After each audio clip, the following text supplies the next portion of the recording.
Quels que soient les arguments des uns et des autres, la loi française, elle, a toujours privilégié jusqu'ici le tout répressif. Mais c'est loin d'être le cas dans tous les pays d'Europe.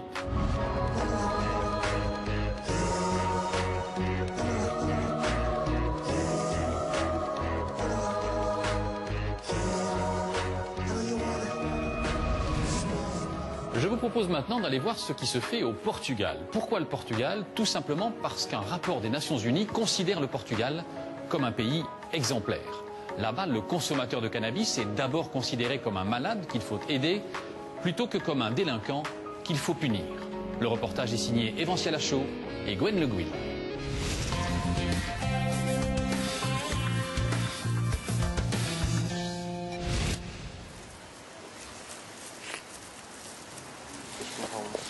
Roll, roll, roll a joint gently down the line. Take a trip on LSD and have a wonderful time. Sure. Vas-y, on va fumer le pollen que t'as ramené. C'est quand même un privilège de pouvoir vivre dans une ville avec une vue comme ça, en train de fumer de l'herbe, décontracté. Lisbonne, en plein centre-ville. Pedro et Nuno fument un joint. Ça ne semble déranger personne ici. Depuis quelques années, l'usage de la drogue n'est plus vu comme un crime au Portugal. Bien sûr, la police est tolérante.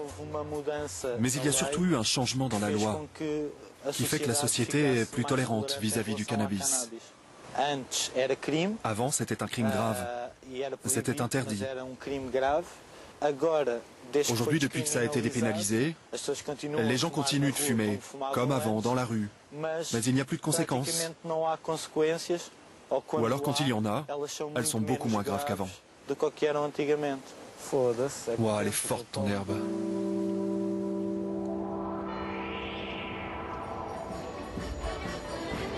Le Portugal, un pays de tradition mais pas conservateur pour autant.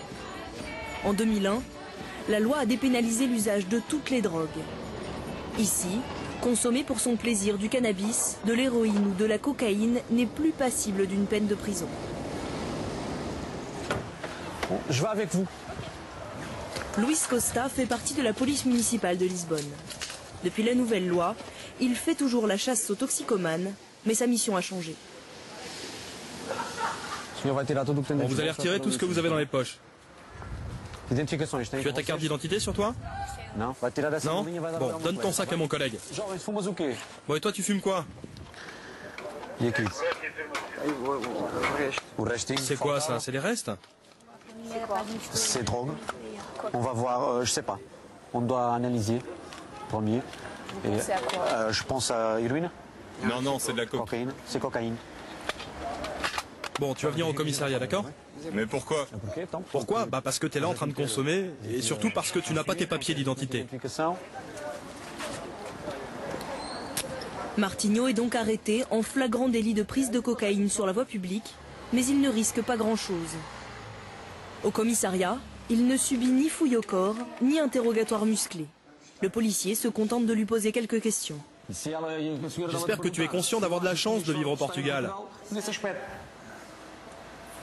La consommation, c'est pas un crime, mais on doit la loi les prévue comme des malades pour qu'ils soient reçus traitement s'ils le veulent ou non. Un policier qui jouerait presque à l'assistante sociale. En France, un consommateur de cocaïne risque 48 heures de garde à vue et une amende de 3 750 €. Au Portugal, un toxicomane n'est pas un criminel, mais un malade qu'il faut aider à se soigner. Bon, tu es arrêté pour consommation. Tu seras convoqué pour comparaître à la commission de dissuasion de la toxicomanie. Après 2 heures au poste, Martinho ne reçoit pas d'amende, mais une convocation pour rencontrer une équipe de thérapeutes. Ciao.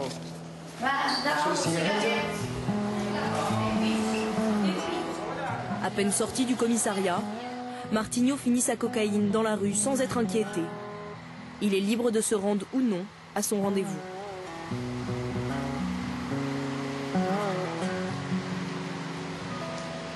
S'il accepte, La première étape le mènera ici, à la commission de dissuasion de la toxicomanie.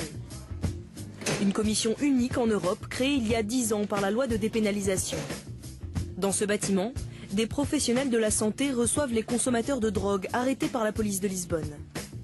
Un seul mot d'ordre, soigner plutôt que punir. João a 20 ans. Il s'est fait arrêter avec un peu moins de 5 grammes de hashish sur lui. Il passe d'abord un entretien avec une assistante sociale. À quel âge vous avez commencé le hashish? 18 ans. Et à quelle occasion vous fumez? Oh, je fume le week-end en soirée et aussi quand je vais en boîte avec des amis. Et sinon, vous fumez beaucoup le week-end?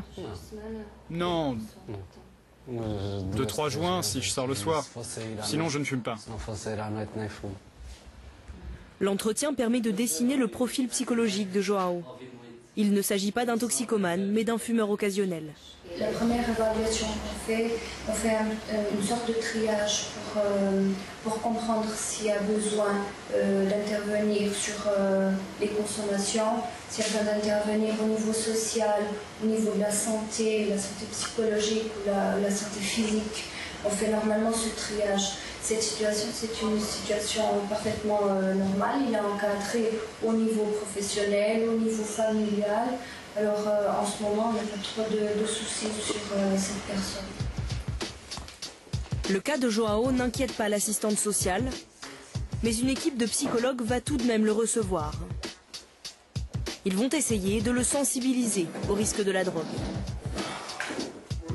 João, vous avez conscience que c'est une substance nocive pour votre santé? Ça altère vos capacités cognitives, votre mémoire, vos sensations ainsi que votre concentration.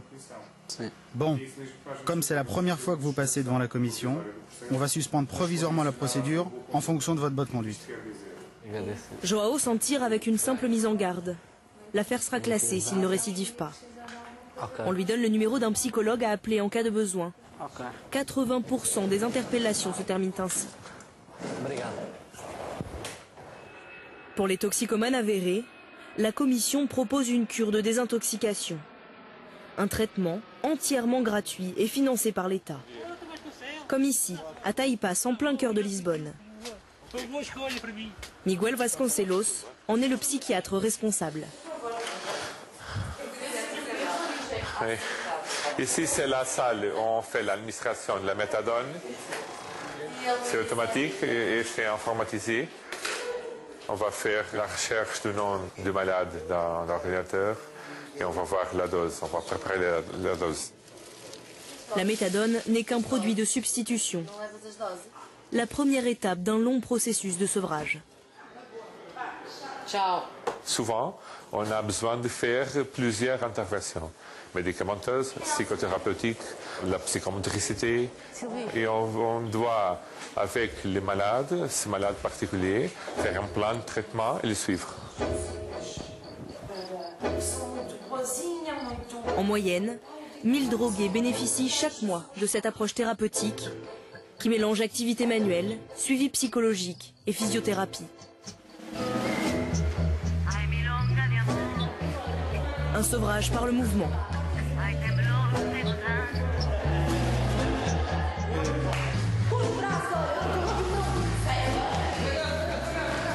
Une approche qui réconcilie les patients avec leur corps.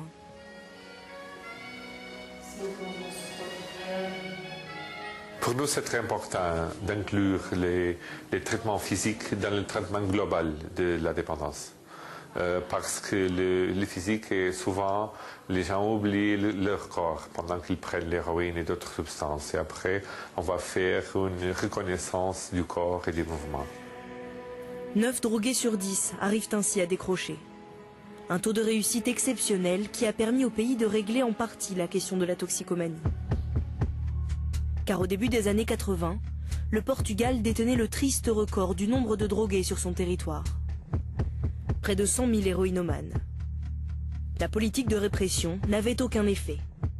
Alors en novembre 2000, la gauche au pouvoir propose de dépénaliser l'usage des drogues, ce qui provoque la colère de la droite conservatrice.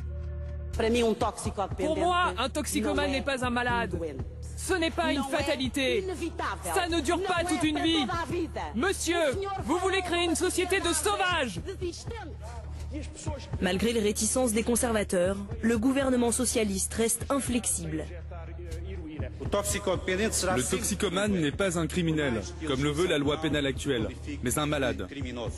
Le problème de la toxicomanie doit être résolu dans les centres de santé, et pas dans les tribunaux, ni dans les prisons. La loi est mise en application le 1er juillet 2001. Elle va révolutionner le regard porté sur les drogués, qui vont avoir droit à un organisme spécifique. L'Institut des drogues et de la toxicomanie. Un organisme au budget colossal, 75 millions d'euros par an, pour les soins et la prévention. 2 fois plus que la MILT, son équivalent en France, un pays pourtant 6 fois plus peuplé. Je pense que ça a été vraiment une décision osée, une décision progressiste, d'assumer clairement que le toxicomane est un malade, bien plus qu'un criminel. Et je pense que le gain est vraiment significatif. Si nous analysons les coûts du système carcéral et du système de santé, on voit que ça s'équilibre. Mais en matière de gain social, notre approche actuelle est vraiment bien meilleure. Offrir une thérapie plutôt qu'imposer une peine de prison ne coûte pas plus cher à l'État.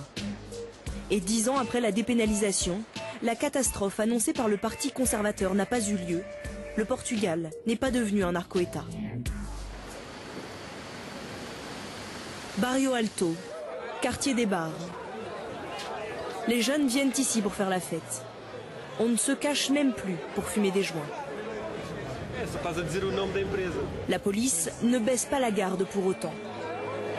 Chaque soir, en civil, les équipes de la brigade criminelle patrouillent. Les jeunes connaissent bien ces policiers. Ils savent qu'ils n'arrêteront personne. Alors le dialogue semble plus facile. Combien de joints tu as fumé? 2 joints. Tu viens d'où? Lisbonne. Ouais, c'est que 2 joints. Et qu'est-ce que tu fais dans la vie? Tu étudies? J'étudie et je bosse à côté. J'ai fini la fac de philo et puis après je me suis inscrite dans une école de photo où je suis restée 3 ans. Au-delà du crime, on essaye de voir quelles sont les raisons de leur présence ici. On parle avec eux. Parfois, ils nous donnent des infos sur les personnes qui vendent de la drogue. C'est important pour nous. Grâce aux informations collectées auprès des consommateurs, la police a pu renforcer la lutte contre les trafiquants. Et c'est un succès. L'an dernier, le Portugal a saisi 37 tonnes de drogue, l'un des meilleurs chiffres européens. Un des autres points forts de la politique portugaise, c'est son investissement en matière de prévention. Ici, les associations d'aide aux toxicomanes sont financées à 80% par l'État. Tony travaille pour la plus importante d'entre elles, Desafio Rovem. Je ressens un grand désir d'aider les personnes. Moi-même, j'ai été toxicomane. Et j'ai eu aussi des problèmes dans le passé. Donc je connais bien cette souffrance. Je connais bien ce problème. Et je peux aussi être un exemple de réussite auprès des toxicomanes. Être une inspiration pour qu'ils changent le cours de leur vie et qu'ils reprennent confiance en eux. Je fais ça essentiellement parce que je pense qu'une vie sans drogue, c'est possible. Depuis 10 ans, Tony patrouille à Setúbal, une ville à 50 km au sud de Lisbonne. Il intervient dans la rue. Avec une équipe de bénévoles, il va au contact des toxicomanes. C'est un rendez-vous, un moment de répit autour d'un verre de thé. Les volontaires écoutent et dispensent des conseils. Depuis la loi de dépénalisation, l'association peut même distribuer des kits d'injection en échange de seringues usagées.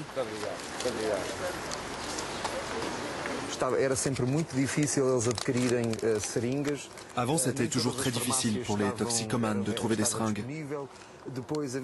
On n'en trouvait pas dans toutes les pharmacies. Et il fallait surtout chercher la bonne pharmacie.